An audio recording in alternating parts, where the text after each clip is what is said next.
દર્દીને હોસ્પિટલમાં દાખલ કરતાં જ સૌથી પહેલાં સેલાઇનના બોટલ શા માટે ચડાવવામાં આવે છે?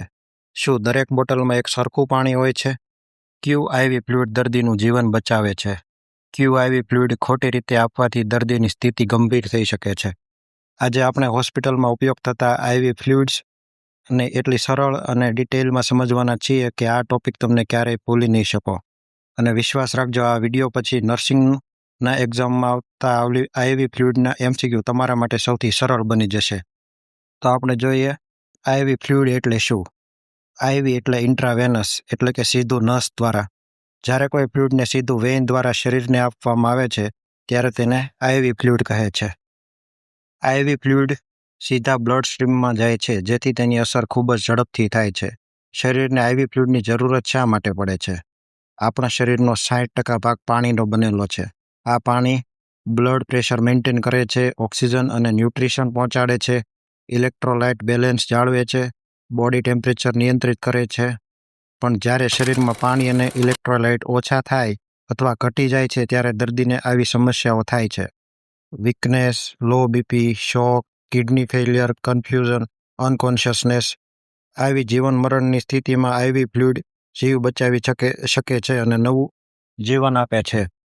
આઈવી ફ્લુઇડના મુખ્ય 3 પ્રકાર છે: આઇસોટોનિક ફ્લુઇડ, હાઇપોટોનિક ફ્લુઇડ અને હાઇપરટોનિક ફ્લુઇડ. આ ક્લાસિફિકેશન નર્સિંગ ગવર્મેન્ટ એક્ઝામ માટે ખૂબ જ મહત્વપૂર્ણ છે. ચાલો હવે દરેક પ્રકારને ડિટેલમાં સમજીએ.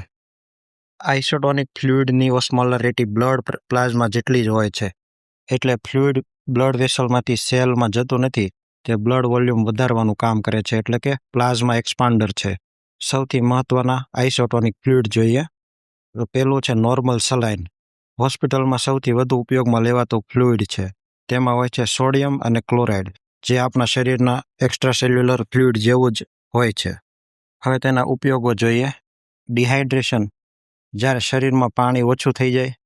પછી વોમિટિંગ એન્ડ ડાયરિયા, ઉલટી અને ઝાડાથી શરીરમાં સોડિયમ અને વોટર નીકળી જાય. પછી low sodium pressure, low blood pressure, NS blood volume વધારી બીપી સુધારે છે. ચોથું છે શોક, ખાસ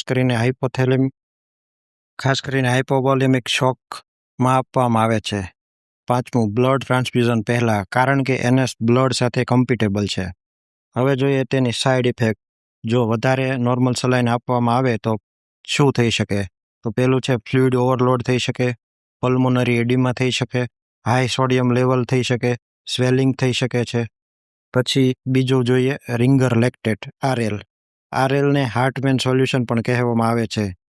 RLમાં સોડિયમ છે, પોટેશિયમ હોય છે, કેલ્શિયમ હોય છે, ક્લોરાઇડ હોય છે અને લેક્ટેટ હોય છે, જે બોડી પ્લાઝમા જેવી જ કમ્પોઝિશન ધરાવે છે. RLનું ખાસ કામ જોઈએ. RL માત્ર પાણી નથી પૂરું પાડતું, પણ તે ઇલેક્ટ્રોલાઇટ બેલેન્સ પણ સુધારે છે. તેમાં રહેલું લેક્ટેટ શરીરમાં જઈ બાયકાર્બોનેટમાં કન્વર્ટ થાય છે, જે એસિડોસિસ ઘટાડે છે. હવે જોઈએ RL ક્યારે આપવામાં આવે છે. તો પહેલું છે બર્ન્સ પેશન્ટ, જે દાઝી ગયા હોય, બળી ગયા હોય તે પેશન્ટમાં બર્ન્સમાં ફ્લુઇડ લોસ ખૂબ જ થાય છે, જેથી તે ફ્લુઇડ લોસને રિકવર કરવા માટે RL આપવામાં આવે છે. ટ્રોમા અથવા એક્સિડન્ટમાં પણ આપવામાં આવે છે, સર્જરી પછી આપવામાં આવે છે, સિવિયર ડિહાઇડ્રેશનમાં આપવામાં આવે છે અને મેટાબોલિક એસિડોસિસમાં આપવામાં આવે છે. હવે જોઈએ RL ક્યારે ન આપવું જોઈએ. કિડની ફેલિયરવાળા દર્દીમાં, કારણ કે તેમાં પોટેશિયમ હોય છે. પોટેશિયમ કિડની માટે ખૂબ જ ઘાતક હોય છે. પોટેશિયમવાળું ફ્લુઇડ કિડની ફેલિયરમાં આપવાથી કિડની સંપૂર્ણ કાર્ય કરતી બંધ થઈ શકે છે. પછી લીવર ડિસીઝવાળાને પણ ના આપવું જોઈએ, કારણ કે લેક્ટેટનું મેટાબોલિઝમ લીવરમાં થાય છે.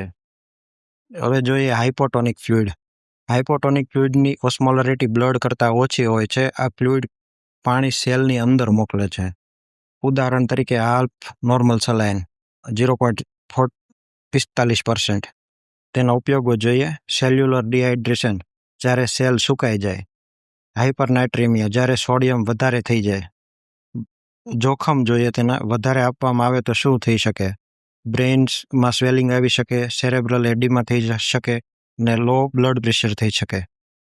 પછી 3rd નંબર પર જોઈએ હાઇપરટોનિક સોલ્યુશન, જે આપણે આગળના વિડીયોમાં જોઈશું, પણ તે પહેલાં આપણે આઈવી થેરાપીની કોમ્પ્લિકેશન જોઈ લઈએ. કોમ્પ્લિકેશનમાં જોઈએ તો પહેલું છે ઇન્ફિલ્ટ્રેશન. જ્યારે ફ્લુઇડ વેઇન, જ્યારે ઇન્ફિલ્ટ્રેશનમાં જ્યારે ફ્લુઇડ વેઇન બહાર ટિશ્યુમાં જાય છે. તેના લક્ષણો સ્વેલિંગ આવે, કુલ સ્કિન આવે અને પેઇન થાય. પછી સેકન્ડ નંબર પર જોઈએ ફ્લેબાઇટિસ. ફ્લેબાઇટિસ વેઇનમાં સોજો આવી જાય ત્યારે થાય છે. તેમાં રેડનેસ, વાર્મથ એટલે કે ગરમ લાગે અને દુખાવો થાય છે. તો ઇન્ફિલ્ટ્રેશન અને ફ્લેબાઇટિસમાં ફરક એટલો છે કે ઇન્ફિલ્ટ્રેશનમાં કુલ સ્કિન હોય અને ફ્લેબાઇટિસમાં વાર્મથ હોય છે. પછી જોઈએ એર એમ્બોલિઝમ. જ્યારે પાઇન્ટ ચડાવતી વખતે નસમાં એર જાય, એર બબલ, આ જીવલેણ નસમાં જ્યારે એર બબલ જાય ત્યારે તે જીવલેણ બની શકે છે.